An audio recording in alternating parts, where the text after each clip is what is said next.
Good evening there, everybody. What is happening? Hopefully, you all are having a wonderful day today.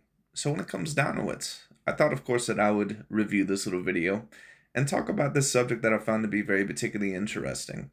And, of course, for those of you that ended up seeing Mr. Naoya Inoue in his most recent performance, I believe over the Irish contender known as TJ Doheny or whatever his name may be. I'm not absolutely sure. But I believe overall that Inoue, of course, was able to stop him within that of 7 rounds. I think that he really started putting the beating on him within about the end of round 5. Then round 6, of course, it got even worse. And then round 7, the man apparently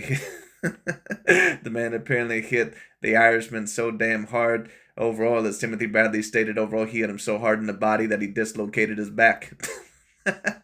But anyways, when it comes down to it, the reason why I wanted to center this little video around Mr. Naoya Inoue is because there's always a decent amount of conversations about Mr. Naoya Inoue, especially if you take a look at the YouTube boxing community. Some people believe, of course, that he's the #1 pound-for-pound fighter. Some people, of course, believe that he's more media hype and that overall that he needs to come to the US and to America first to really be proved as quote-unquote authentic or as a real fighter and not just a media hype job. Well, in my personal view, when it comes down to the reason why I wanted to talk about this is because it is important to talk about, in my view, fighters that are quote unquote more overrated or fighters that would be quote unquote more media creations and a little bit more of a facade than what they would be a reality. And certain fighters that, yes, they may have certain media followings behind them, even if it is, mainly a racially motivated bias behind them, but they still have some reality behind them. And when you talk about a Mr. Naoya Inoue, do I believe that there probably is some motivation to put him high on the pound for pound list because they want him over fighters like a Terrence Crawford or maybe other black fighters that maybe would be a threat to be looked at as the best of this generation? I definitely do think that there is a little bit of, that sort of bias or, that sort of narrative going on there or that sort of, machination going on there, But Mr. Naoya, in a way, in my personal view, when we talk about him, and when we review this video by Mr. Johnboxing Pound for Pound the Best, in a way, in my view, especially ever since his win over a Steve-on Coolboy Fulton, and even I was a little bit reluctant to put Inoue within the top 5 pound for pound because I didn't know a whole lot of the fighters other than Nonito Donaire that he really had fought throughout his career. But after his win over Steve-on Coolboy Fulton, and of course a couple of other decent wins in his career, Naoya Inoue does at least have to be talked about as being the potential #1 pound for pound fighter. Now, my personal view, would he be my #1 pound for pound fighter? I would probably have either Terrence Bud Crawford or Alexander Usyk, either as my #1 pound for pound fighter. Probably Usyk right now just because of his win over Tyson Fury.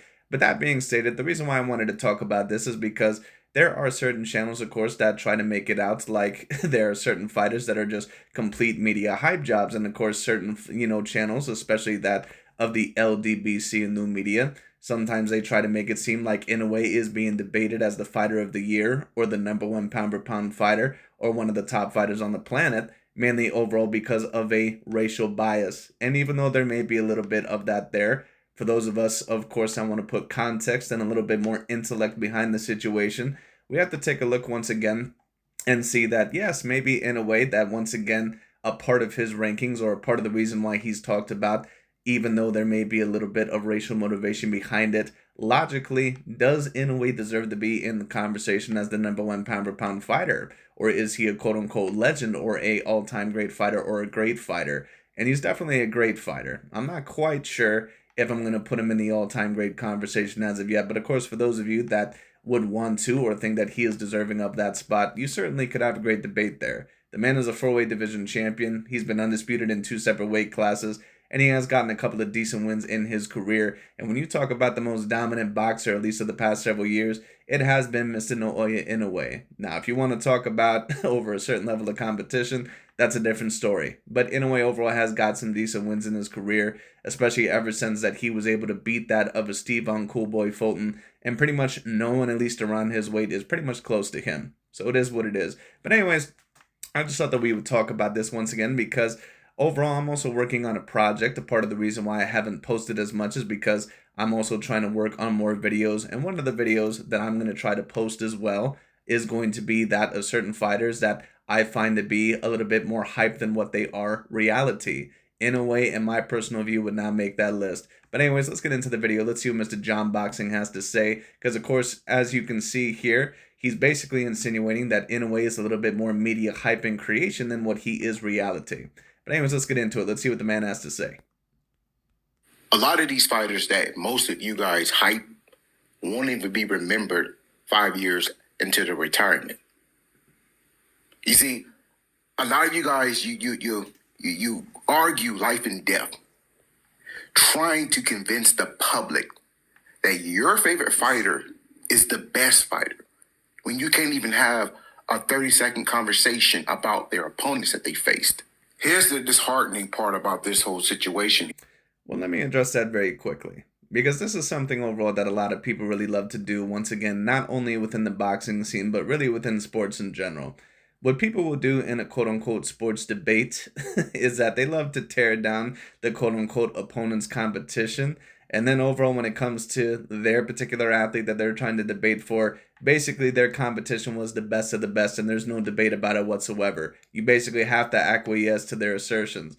And when we talk about, listen, at the end of the day, a big part of the reason for the LDBC and new media's criticism over that of a Naoya Inoue, let's be real here, because they believe that Terrence Bud Crawford is being quote-unquote disrespected when Inoue is mentioned in the same breath as a Terrence Crawford, at least as the #1 pound-for-pound fighter or as the fighter of the year. And when we really talk about it once again, Terrence Bud Crawford, if we really want to go there, he receives a certain, and certain people may not like this, but he receives overall a certain quote-unquote black privilege overall because, of course, black fighters, they can usually be the most dominant fighters within the sport.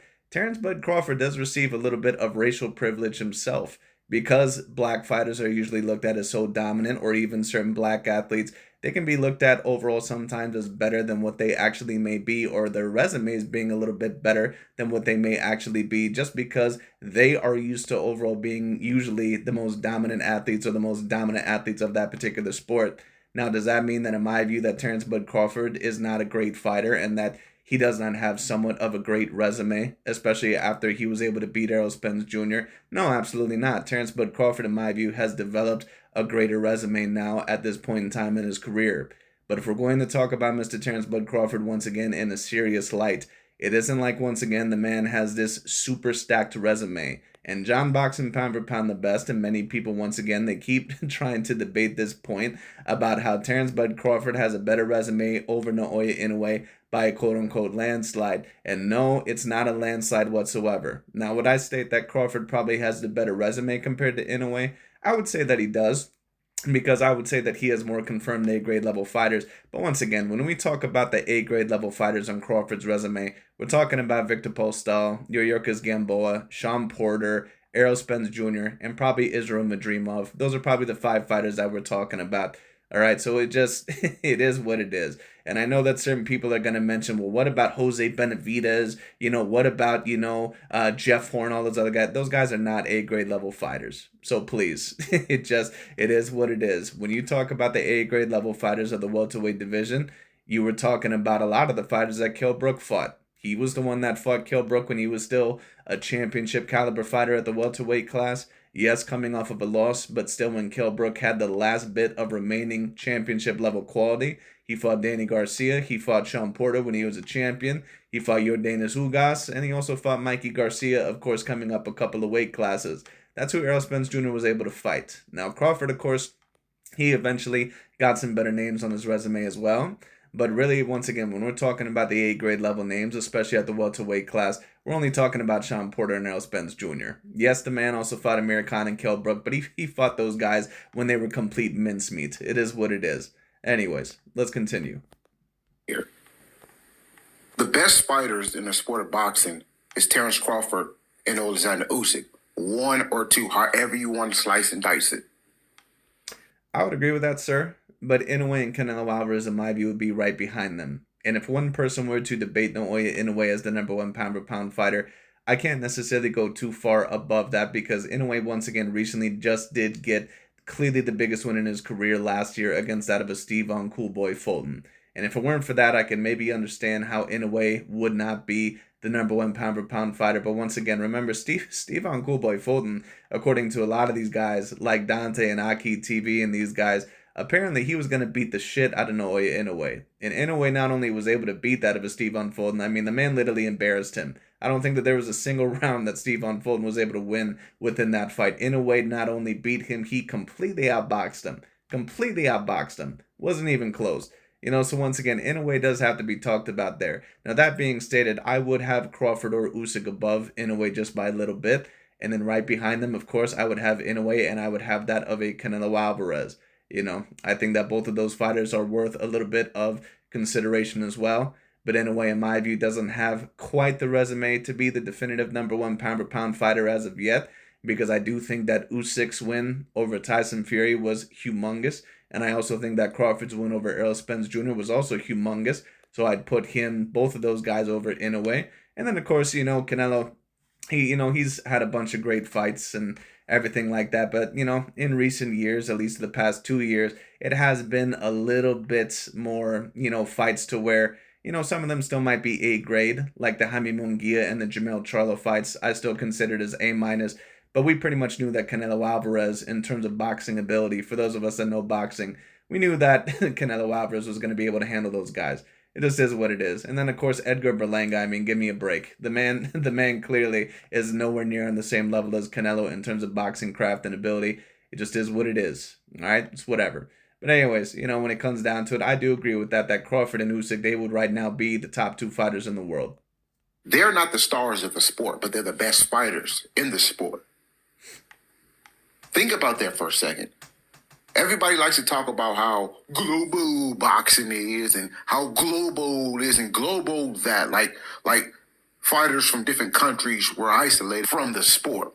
That tends to boggle my mind when I hear people say that this particular race of fighters is no longer the dominant fighter because boxing is now a global sport. Boxing has always been a global sport. The only reason why we're able to watch boxing. Well, what I'll state is this in response to that. When people, of course, say that black fighters are no longer the quote-unquote most dominant, fighters in the world, is that, of course, a part of the racial motivation that they have and, maybe some of the overall, once again, the deeper thoughts in their mind, racist thoughts in their mind. Yeah, of course, that can be a part of it. But that being stated, pretty much almost every sport, especially when you talk about it in terms of America, other than that of the NFL, it pretty much has been less Americanized, or it has become a little bit more global. When you talk about the NBA as of right now, there are more Europeans or more probably international players within that league than what I've ever seen previously. When you talk about the NBA right now, 3 of the top 5 players within the NBA, you're talking about Nikola Jokic, you're talking about Giannis Antetokounmpo, you're talking about Luka Doncic. All those players, in my view, would be within the top 5. Every single one of those players are European. Luka, of course, comes from Slovenia. When you talk about Giannis, he comes from Greece. And, of course, Nikola Jokic, he comes from Serbia. And then, of course, you'd probably have Steph Curry, who's American, in there within the top 5. And I'm not really quite sure who else you'd have there. But, somewhere around there. But then, of course, when you talk about tennis, I mean, to be quite honest with you, it's always been global, but when it comes down to, there has been a certain amount of dominant, certain forces from certain countries within that sport. Whether they be the Australians like Ken Rosewall or Rod Laver, or whether they've been the Americans like Pete Sampras or Sampras, I believe. I forget how to pronounce his name. Or Andre Agassi, And then, of course, it became even a little bit more global with that of the Europeans like Roger Federer, Rafael Nadal, and that of Novak Djokovic. And boxing, of course, because of certain talents, because you can find talent almost everywhere. There are certain talents in certain areas, especially with amateur programs now, that we didn't know as much about before, such as the Ukrainians like Vasily Lomachenko and Viktor Postal and Alexander Usyk, or the Uzbekistani fighters recently like Israel Madrimov and some of the other ones. So once again, it is getting a little bit more global as a sport. But that being stated, once again, America, especially in terms of the black boxing talent, does have a great amount of vast talent. Definitely, no doubt about it. But the reason why, once again, it's so hard for a lot of these guys to rank someone like a Canelo Alvarez or that of a Alexander Usyk or an Inoue as the number one pound for pound fighter is because basically what that is to them is admitting overall the lack of dominance in terms of Black American fighters within their sport. They find it as an attack, and they find it overall as a personal racist attack overall for those fighters being ranked number one pound for pound. And to a degree, for a certain amount of guys, it certainly can be. They can have those motivations behind them. But that's a part of the reason why you can never trust an Aki TV or a Dante's Boxing Nation, or even to a degree what this man right here says, because whenever you talk about certain fighters being ranked, they're always going to take a look at it being as racially motivated or a quote unquote attack. And don't get it twisted, to a certain degree, they do have, somewhat of a right to look at it that way, because a lot of the times it is.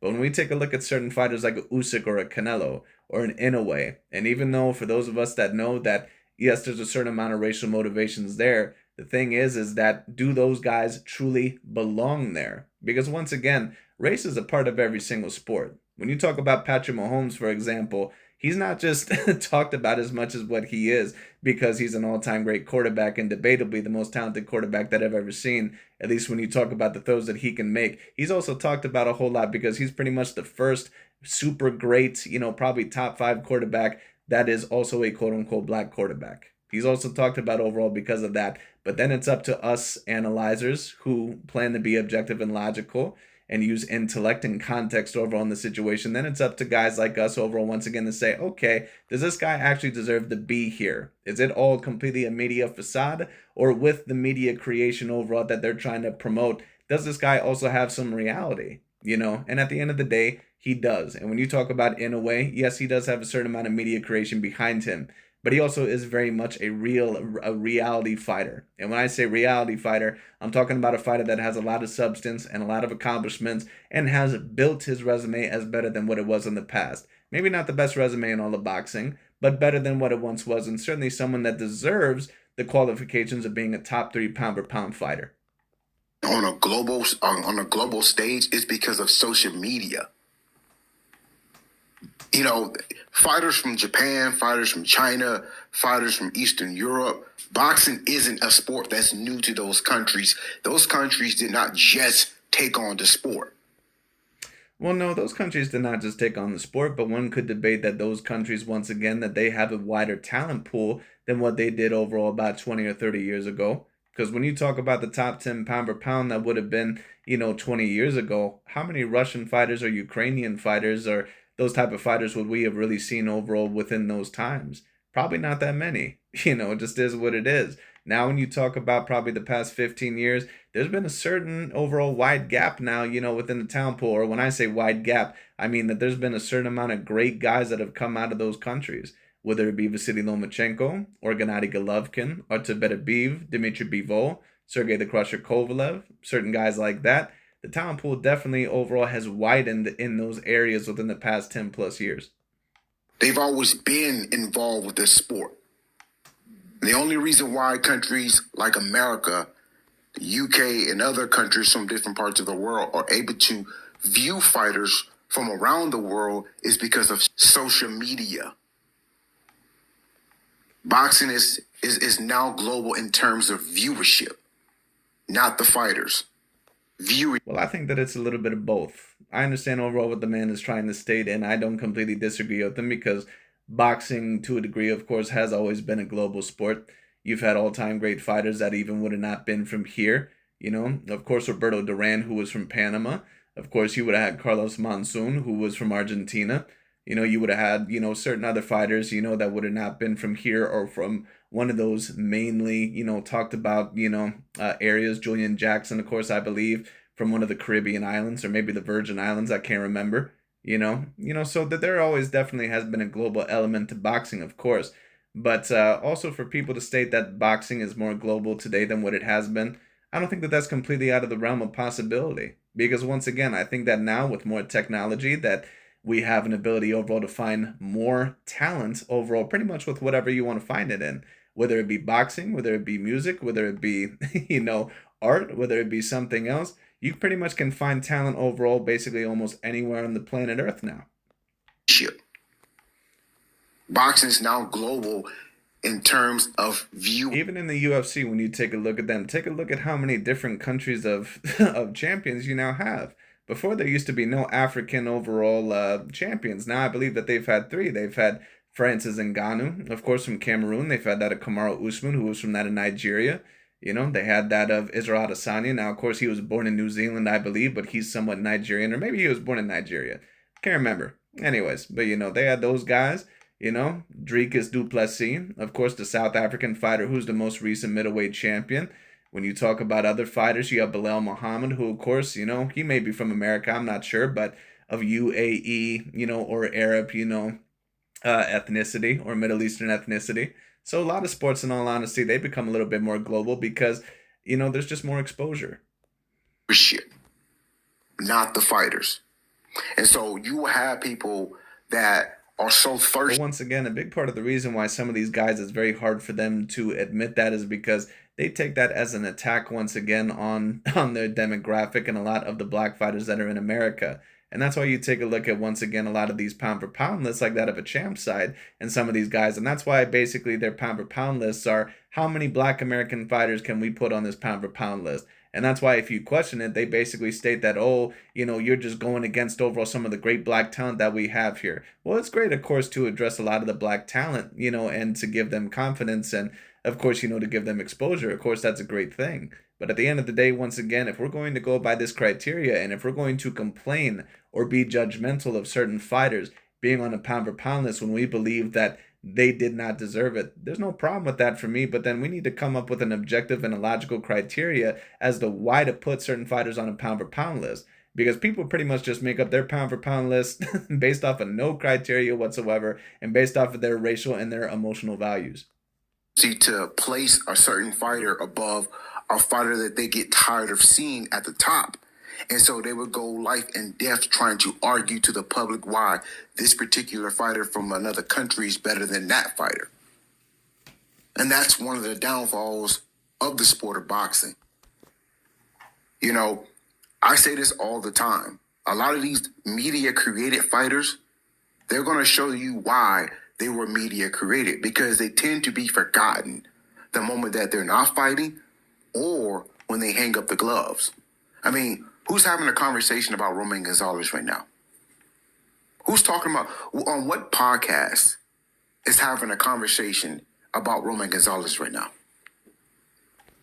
Well, let me actually address that very quickly. And we have to be very careful once again when we talk about quote unquote media created, because what he's basically alleging is that these guys were quote unquote hype jobs, or what he's alleging is that they were more, you know, overall a facade than what they were actually reality, even if they were quote unquote great or very good fighters. But we need to be careful with that because once again, just because a fighter is not quote unquote forgotten doesn't necessarily mean that they were not somewhat of a hype job or should have been a little bit overrated in their career. When you talk about Mike Tyson, for example, he's probably the greatest example. Mike Tyson is one of the biggest media creations of all time. When you talk about debatably one of the most popular boxers of all time, I mean, Mike Tyson, if you ask people on the street to name three boxers of all time, they're going to tell you Muhammad Ali, Mike Tyson, and maybe Floyd Mayweather Jr. and Manny Pacquiao. That's who they're going to tell you. You know, maybe you could, you know, get Rocky Marciano out of them or Joe Louis or something like that if you get someone old enough. I don't know. But at the end of the day,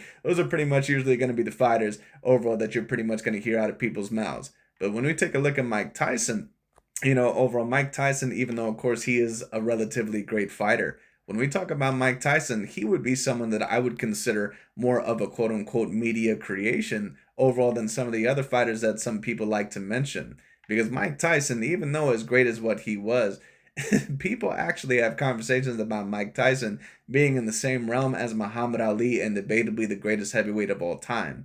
And it's just interesting because you would think that if someone is going to be debated as the greatest heavyweight of all time, that he actually would have won the biggest fights in his career. And it's no offense against Mike Tyson, but pretty much every single time that he was up against an A-grade level fighter or up against real level adversity, he pretty much lost. Paulie Malignaggi is more of a conversation than a Roman Gonzalez, but according to the... Well, right, Paulie Malignaggi is more of a conversation than that of a Roman Gonzalez, but that's why I don't necessarily like your point. Because are we going to debate that Paulie Malignaggi is a greater fighter than that of a Roman Chocolatito Gonzalez? This is why we also have to be careful, because certain people are also topics of conversations because of certain people that they may leech to, or because overall that they may be talented in another profession. There are certain fighters, once again, to where when you talk about it, they're not talked about as much as this other fighter, but that doesn't mean that they may not be quote unquote on the same level. When you talk about Oscar De La Hoya, for example, I find Miguel Cotto and Juan Manuel Marquez to be on the same level as an Oscar De La Hoya, but you're never going to hear about Miguel Cotto or Juan Manuel Marquez anywhere near as much as what you hear about an Oscar De La Hoya. Even though Oscar De La Hoya, he's a great fighter, but he's been a little bit overrated, within time when it comes down to it. Just is what it is. Overall, once again, I find Oscar De La Hoya and Miguel Cotto and Juan Manuel Marquez to be pretty much within all the same level. But people don't talk about Marquez and Miguel Cotto as much as what they do Oscar De La Hoya. Does that mean that Oscar De La Hoya is greater than those two fighters? Not in my personal view. Fans, Romy Gonzalez have accomplished a lot in the sport. He's a legend. But legends live on. Legends never die. Romy Gonzalez's name right now as I speak is dead. You type in his name anywhere, hardly anything comes up. There's no offense against Mr. Johnboxing Pound for Pound the best, but I need to ask him this if I ever get the opportunity overall to talk to this man. When we talk about quote unquote legends and we talk about quote unquote resumes, because apparently the issue about all this is that Inoue doesn't have the quote unquote resume to be a quote unquote legend. And if you're going to go by that standard, that's up to you. I get it. Because not everyone within those lower weight classes, in my view, would be a clear A grade fighter. I understand. But then what the fuck do you have Gervonta Tank Davis as a quote unquote legend for? Even Devin Haney, in my view, that's a little bit of a stretch. But when you talk about Gervonta Tank Davis, like, no offense against Gervonta Tank Davis, who the fuck has that man ever beat to be a quote unquote legend? Like, give me a goddamn break. Like, this is one of the reasons why I like to review these videos. Like, are you fucking kidding me? Gervonta Tank Davis is a quote unquote legend, and don't get it twisted. When you talk about his fighting ability and his talent level, he has legendary talent ability and legendary fight ability. He is an amazing fighter. But at the end of the day, I need to see him in the ring against the elite of the elite. And it's no offense against him. But other than Ryan Garcia and Frank Martin, who have never even been champions in the sport, who the fuck has that man ever defeated? Like, don't give me this shit about how Isaac Pitbull Cruz overall is this elite level fighter. We seen what happened to him against Jose Valenzuela. So let's just stop that shit right there. And then we talk about Rolly Romero, man that can't box worth a goddamn. You talk about Hector Garcia and Leo Santa Cruz and some of these other guys. Those guys aren't A-grade level fighters. There's no offense against Gervonta Tank Davis, but he's pretty much built up his career by fighting relatively one-dimensional Latino fighters, or Latino fighters that really don't stand that much of a chance against him. Let's just be real. Let's keep it funky. It is what it is. Now, of course, I give him a lot of credit over Ryan Garcia. I give him a lot of credit over Frank Martin. I give him a lot of credit over those two wins. But at the end of the day, once again, it's not like Gervonta Tank Davis has ever fought a top 10 pound-for-pound fighter before. Inoue, at the end of the day, fought Stephon Coolboy Fulton, who was on a lot of people's top 10 pound-for-pound list. He would have not been on mine, but according to a lot of the LDBC and new media, they would have been top 10 pound-for-pound. Name me one fighter that Gervonta Tank Davis has ever defeated that's ever even been close to the top 10 pound-for-pound list. You're not going to find one.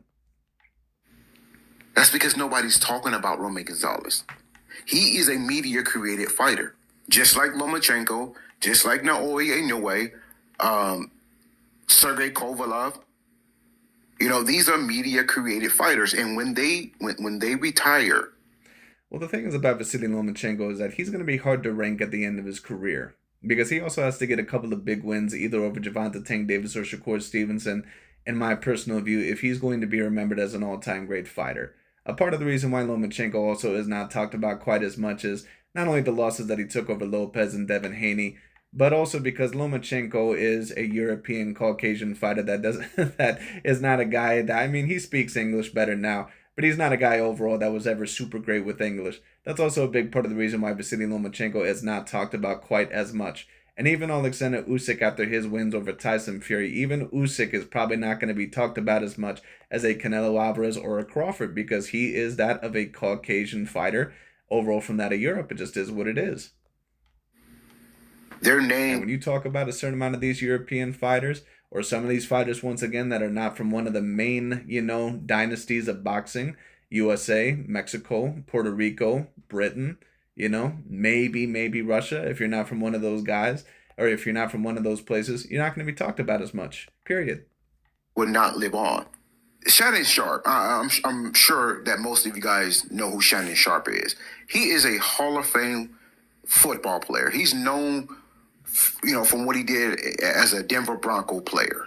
He's one of the greatest tight ends. He actually changed the game at that tight end position. Shannon Sharp was like a 200 plus pound wide receiver playing tight end. Okay, so he was more of the versatile speedster playing the tight end position. But now he has a new career doing podcasts, and he's doing very well with that career. Okay, he had Kevin Hart, Cat Williams. He had a lot of guys in his podcast, a lot of popular guys on his podcast.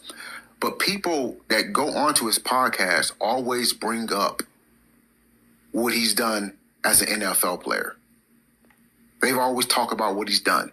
Shannon Sharp has been retired. Yeah, of course, but if we're going to go off of quote-unquote media creations and once again talk about, and a lot of people, they always try to use this argument in terms of who quote-unquote is greater and blah, blah, blah, all this sort of bullshit. Once again, certain people can be a quote-unquote legend within the game and really not be that great. When you talk about the NFL, for example, Tim Tebow is a quote-unquote legend of the game when you talk about people that are talking about him, because there's still people that talk about Tim Tebow to this day. But for example, if you want to, remember one of the greater wide receivers of the 2000s heading into the 2010s, for those of you that remember Steve Smith Sr., I believe overall the 5'9" wide receiver, somewhere around there, who could kick anyone's ass on the field, by the way. But overall, Steve Smith, that little wide receiver that used to play for the Carolina Panthers, later on the Baltimore Ravens, Steve Smith overall is a greater player, and in my view, worthy of more Hall of Fame mention than what a Tim Tebow is, or maybe some other players. But does that mean overall, once again, that Tim Tebow is greater than that of Steve Smith because his legend lives more on than that of a Steve Smith? No, of course not. So once again, we have to be careful with that type of narrative. Since 2004. Okay, he's about 50-something years old. And so every time someone sits down in front of him... And once again, this is no offense, but if you're going to have Naoya Inoue as a quote-unquote media creation, what the fuck do you have Gervonta Tank Davis up there for? Because once again, Gervonta, in my view, is on my top 10 pound-per-pound list, but I just can't have him on my top 5 pound-per-pound list. Who's he ever defeated to be on the top 5 pound-per-pound? And this is the thing, is that many people, of course, they like to address a narrative, but then they'll put out a very similar narrative because of their racial bias. I just don't see overall, once again, to where if you have a mind with some sort of clarity and some sort of logic, how you legit have Gervonta Tank Davis over Naoya Inoue over on a pound-per-pound list. I mean, maybe if you want to debate that he's quote-unquote more skilled than Inoue, but that pretty much overall is about the only argument, because he doesn't have any other category over him. Not one. He doesn't have resume. He doesn't have accomplishments. He doesn't have anything over him. And I know that a certain amount of people overall would say, well, the resume is debatable, because he defeated, Ryan Garcia, Frank Martin, and blah, blah, blah, these guys. Right, but a lot of those guys are not A-grade level fighters. Once again, I'll give him Ryan Garcia. I'll give him Frank Martin. Everyone else was basically these B-grade Latino fighters that people knew that Gervonta Tank Davis was eventually going to stop. So let's come on. And talk to him about whatever the topics is about. They always bring up his NFL. I mean, at least what I'll say about Inoue is this, and you don't have to claim that all these fighters are A-grade, but at least Inoue was able to defeat Stephon Fulton, who was a clear A-grade level fighter when Inoue was able to fight him. He did defeat Louis Neri overall. Louis Neri was a former 2-weight division champion, when he fought that of Nonito Donaire. Nonito Donaire had never lost at that weight class, and yes, he was definitely older. He was about 39 years old, I believe, but overall, he actually was coming off of some decent wins over some undefeated contenders within that weight class. I don't think overall, once again, that it's a confirmed A-grade level win. If it is, maybe it's about an A- level win. But at the end of the day, at least Inoue was able to do that. Once again, it's no offense against Gervonta Tank Davis, but no one really cares about you defeating Isaac Pitbull Cruz and Mario Barrios and Hector Garcia and Rolly Romero. No one really cares about those wins, bro. I'm sorry, but no one really cares. And again, what he's doing now is legendary. Again, one of his most viewed interviews is what he did with Cat Williams. All right, that went viral. That interview he did with Cat Williams went viral. So he has a pretty good career right now. He's making a lot of money.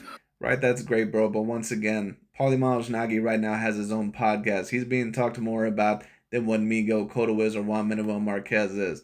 Does that mean that Paulie Malignaggi is greater than both of those fighters? Like, come on. Based on what he's doing now. But people still remember Shannon Sharp for what he's done as an NFL player. Andre Ward, the same thing. Andre Ward is doing podcasts now. He's doing motivational speeches and stuff like that in front of young students. But people will not go without mentioning Andre Ward's career as a fighter. Because what Andre Ward did as a boxer is what many people consider legendary. And this is why Andre Ward's name would never die. His name would never die in the sport of boxing because Andre Ward is a legendary name. You can't say the same thing. And you know, what I also state is this when you talk about quote unquote media creation.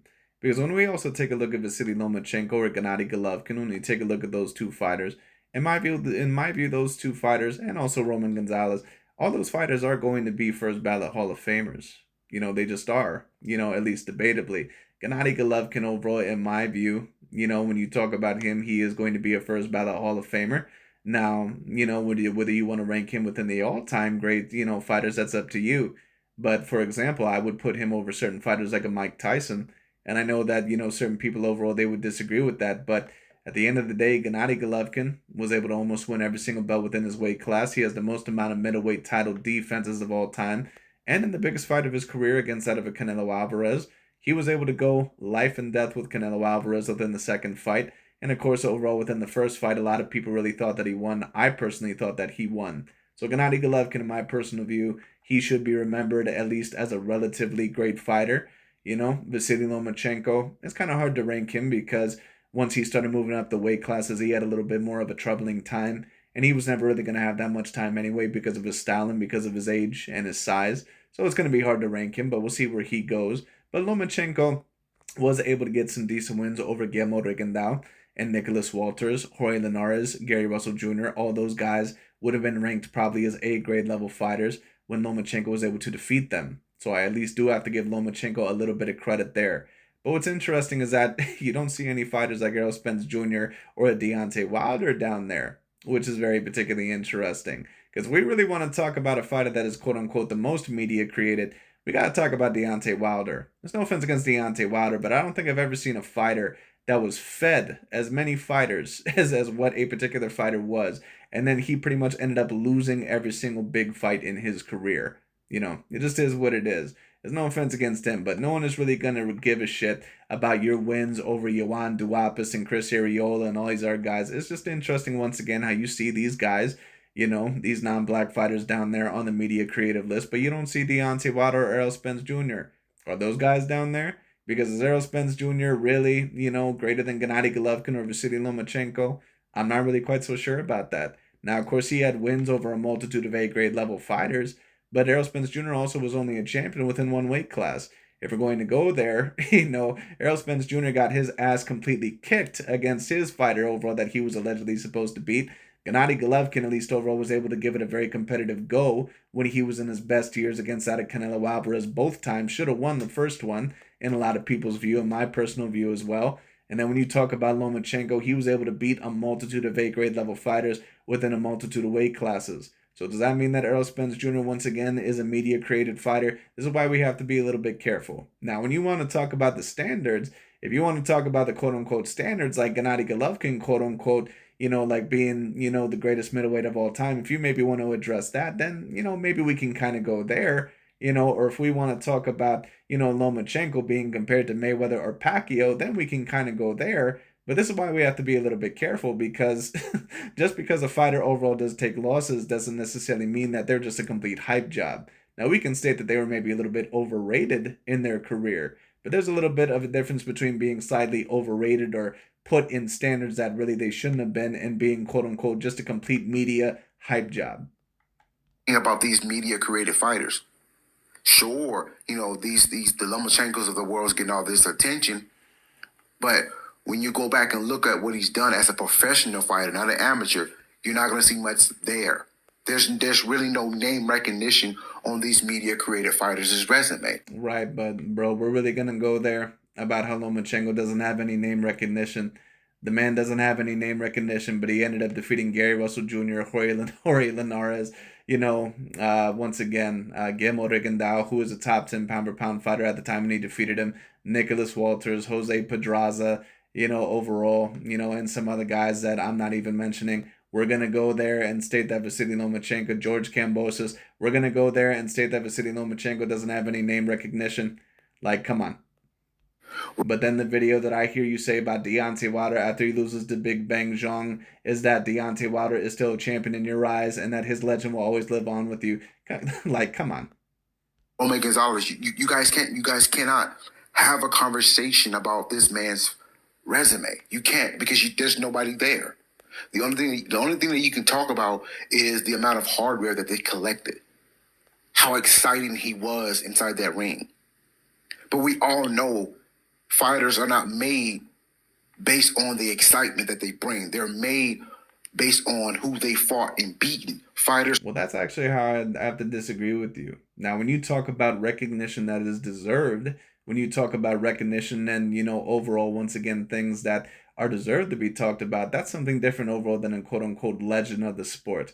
That's why we have to separate those two things. Because once again, when you talk about quote unquote legends of the sport, Mike Tyson is a quote unquote legend of the sport. But in my view, he's not within the top 30 fighters of all time. A lot of people may disagree with that, but it just is what it is. There are certain fighters that will be a quote unquote legend of the sport. Deontay Wilder will probably be somewhat of a legend of the sport. But in my view, he's not one of the greatest heavyweights of all time. Are who they beat. We all know this. Or at least he's not one of the top 10 heavyweights of all time.